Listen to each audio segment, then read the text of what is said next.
Hello everyone, welcome back to another video. তো মূলতভাবে একটা জিনিস নিয়ে কথা বলতে মানে বারবার গর্ব ফিল হয়, আবার কোথাও গিয়ে একটা খারাপও লাগে যে আমাদের বাংলা সিনেমার কিছু দর্শক আছে যারা মানে মানে নোলান থেকে শুরু করে টারান্টিনো অব্দি বা অনেক বড় বড় কাশ্যপ অনেক বড় বড় লেভেলের পরিচালকদের কথা বিশেষতভাবে তারা নিজের এক্সাম্পল টার্মস এর মধ্যে ব্যবহার করে। বাট সত্যজিৎ রায় নিজের ফিল্ম মেকিং এ যেরকম যেরকম জিনিস ডেলিভার করে গেছে, সেটা মানে মানে বলতে পারো যে এমন একটা জিনিস যেটা মানে আহ চেয়েও কেউ বানাতে পারবে না। মানে একটা রিয়েল থেকে রিয়েল ব্যাপারটাকে সেটা বড় পর্দায় ওইভাবেই ফুটিয়ে তোলা, যে জিনিসটা অ্যাকচুয়াল রিয়েলের মধ্যে চলছে বা রিয়েলিজমের মধ্যে চলছে, সেটা সত্যজিৎ রায় ছাড়া কেউ পারবে না। এবং সেটা আমি কখনো কারো ফিল্ম মেকিং এর মধ্যে দেখিনি। কাজে কথা বললো কাপুরুষ বলে সিনেমাটাকে নিয়ে। মহাপুরুষ কাপুরুষ তোমরা দেখেছো, খুব দুর্দান্ত একটা সিনেমা। আমি মহাপুরুষ নিয়ে অলরেডি রিভিউ করেছি। রিভিউ বেসিক্যালি এগুলো পার্টিকুলার তো কোনো সিনেমা নিয়ে মানে এক একটা সিন বাই সিন নিয়ে তো রিভিউ করার মতো সামর্থ্য আমার নেই, বাট রিভিজিট বলতে পারো।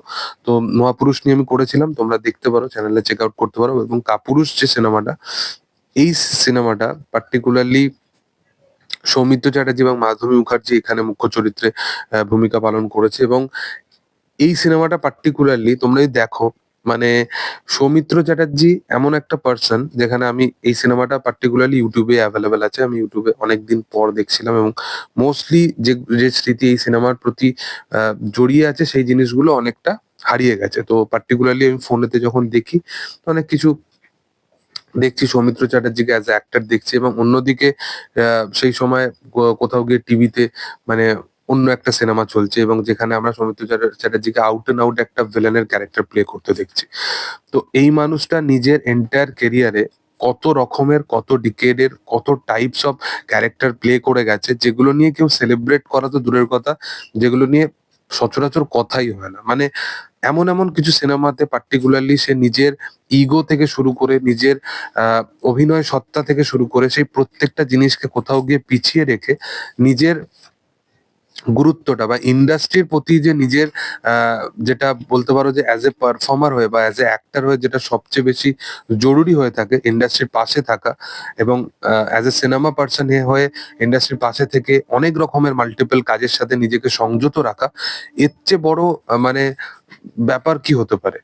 আজকে তাকে নিয়ে যে সুপারস্টারডম যে ব্যাপারটা, যে সেলিব্রেশনটা, সেটা কোথাও গিয়ে তাকে নিয়ে সেই লেভেলে করা হয় না। তার কি বড় রিজন যে সে এমন এমন কিছু প্রজেক্টের সাথে কাজ করেছে, এমন এমন কিছু বাংলা সিনেমার সাথে কাজ করেছে, যখন জনরা শিফট হয়, যখন জনরা একদমই সুইচ হয়ে গেছিল, তখনও কিন্তু তাকে আমরা মাল্টিপল অনেক সিনেমায় এমন এমন কিছুতে কাজ করতে দেখেছি, যেখানে যে কাজে সে অভ্যস্ত নয় বা যে কাজে আমরা তাকে দেখবো বলে কখনো আশাই করি। তো এইরকম সে একটা পার্সন ছিল। এবং আজকে আমরা বলি না যে এই সুপারস্টার, এই অমুক সুপারস্টার অনেক বড় অবদান করছে ইন্ডাস্ট্রির কথা ভেবে, আনডাউটেডলি করছে, বাট এই মানুষগুলোর কথা আমরা বিশালভাবে ভুলে যাই। তো কাপুরুষ এমন একটা সিনেমা যেখানে অবশ্যই সত্যজিৎ রায়ের ফিল্ম মেকিং নিয়ে আবারও আমি বলবো যে একটা রিয়েল থেকে রিয়েল ব্যাপারকে বা একটা ব্যর্থ প্রেমের গল্পকে, সেটা বলতে পারো যে পার্টিকুলারলি দুটো ব্যাক স্টোরি দেখানো হয় সিনেমার মধ্যে। হারাধন ব্যানার্জি এই সিনেমার মূলত পার্ট, এবং তার অ্যাক্টিভিটিস এবং প্রত্যেকটা ক্যারেক্টার অ্যাক্টিভিটিস, এর পাশাপাশি সিনেমার যে সিন, সেই সিনের মধ্যে পার্টিকুলারলি অনেক ওয়ান টেক শট। এবং পার্টিকুলার একটা সিন আছে যেখানে মাধবী মুখার্জি এবং সৌমিত্র চ্যাটার্জি দেখবে একটা সিন আছে যেখানে মানে প্রথম যখন ব্যাক স্টোরিটা দেখানো হয়, সেই ব্যাক স্টোরির মধ্যে প্রত- মানে তাদের অ্যাক্টিভিটিস, তাদের সিন টু সিন কিন্তু পুরো চেঞ্জেস হতে থাকে। এবং সেগুলো কিন্তু ফিল করা যায়, ইমোশন সিন গুলো ফিল করা যায়। এবং পার্টিকুলারলি লাস্টের যে ক্লাইম্যাক্সের আগের পোর্শনটা, যখন তারা গাড়ি করে যাবে এবং সে একটা আশায় থাকবে যে সে হয়তো তার সাথে চলে যাবে, তো সেই সিনটা, সেগুলো কিন্তু অ্যাকচুয়াল হিট করে। এগুলোর জন্য কিন্তু অনেক ব্যাক স্টোরি বা অনেক কিছু, তাদের লাভ লাইফ, এই জিনিসগুলো দেখানো হয়েছে এরকম কিন্তু নয়। পার্টিকুলার দুটো থেকে তিনটে সিন দেখানো হয়েছে, যেখানে একটা জায়গায় মানে একটা পার্টিকুলার সিনের মধ্যে, যেখানে প্রথম 2-3 মিনিট দেখানো হয়েছে যে তাদের লাভ লাইফটা কত ভালো, এবং তার পার্সোনাল লেভেলে কি ক্রাইসিস চলছে ক্যারেক্টারের, সেইটা।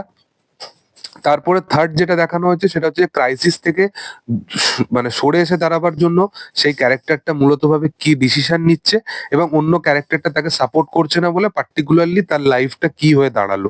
তো এইরকম 4-5টা পয়েন্ট আউটকে যেভাবে সে সিনেমার মধ্যে দেখায়, এটা যদি তোমরা বোঝো ব্যাপারটাকে তাহলে হয়তো বুঝতে পারবে আমি কি বোঝাতে চাইছি অ্যাকচুয়ালি, তাহলে ফিল করতে পারবে ব্যাপারটা। যাই হোক, তোমাদের কি রিয়াকশন এই সিনেমাটা দেখে সেটা অবশ্যই কমেন্ট সেকশনে জানাতে পারো। ভিডিও যদি ভালো লেগে থাকে অবশ্যই লাইক শেয়ার সাবস্ক্রাইব করে দিও এবং পাশে থাকা বেল আইকনটা অবশ্যই প্রেস করে দিও। Thank you all, by.